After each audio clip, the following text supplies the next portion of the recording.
Hey everyone. We have worked on a crypto assistant bot whose task, when it's going to be in production, will be to assist the user about the future high and low points. That is the date on which the price of the coin will be higher or lower, and also displaying the hike and dive percentage. That is the percentage increment or decrement of the coin price for the future 30 days. So, like we have taken the data from the Glassnode API, and the data is for about the Bitcoin. This is how the data looks like, and this is the time frame timestamp in a Unix format. This is the close point value for the Bitcoin starting from 17th of July 2010 till 17th of June 2022. So yeah, so we have converted that Unix value to normal date format, and this is how the data looks like. And as our model is very sensitive to scale, so we have scaled down the values that we have got. These are the values which we have scaled down to 0 and 1 format.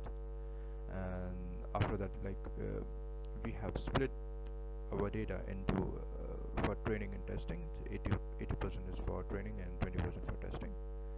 And after that, we have done the data processing, in which we have created a dataset matrix of 3D dimension. Because this is how we feed the data into our LSTM model. So this is the LSTM model which we have taken from TensorFlow Keras, and this is this model summary.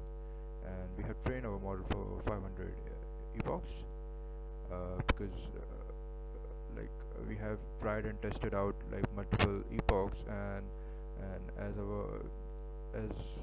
to see whether our model performed good or not, we have used an RMSE matrix. This is the matrix to check to validate our model that whether it's performing good or not. And the values for the test data is 0.721, which according to the Google is a very good percentage for a model.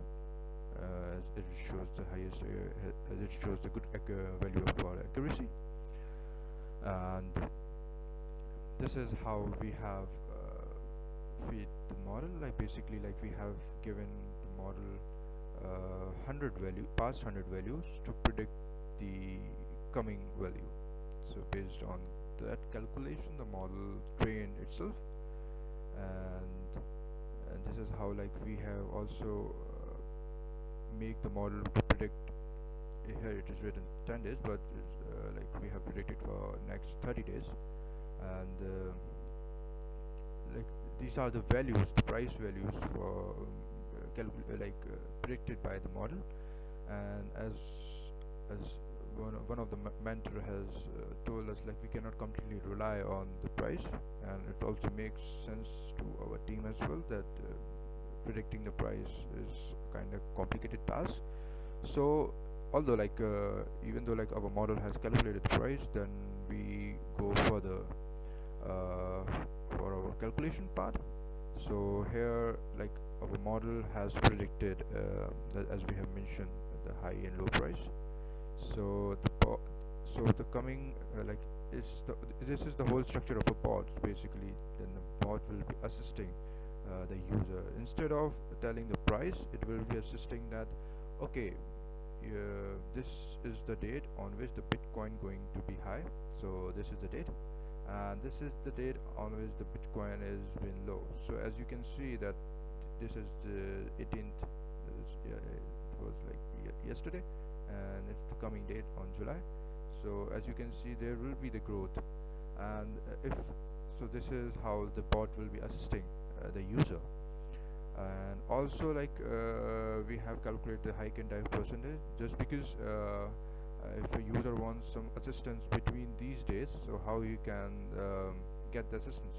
So based on that, we have done calculation part, and then we find out the bot will be assisting based on how much hike the price for a Bitcoin will go.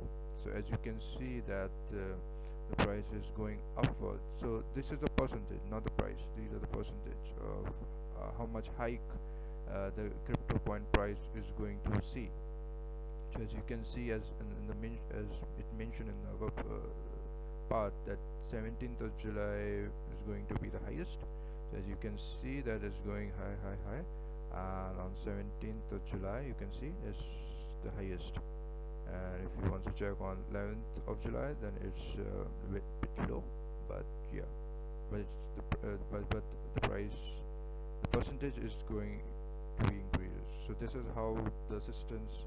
So basically this is the main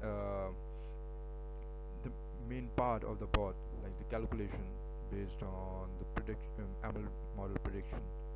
So this is how we will be working, and our team has also worked on the framework for the pod, that is the connecting the Discord pod, so that it can provide assistance directly to the user. So like it's still like we have to connect it, so that's the task for our future adventure, I would say. So yeah, so this is how we will be working, and we are happy that like we got lots of learning from this.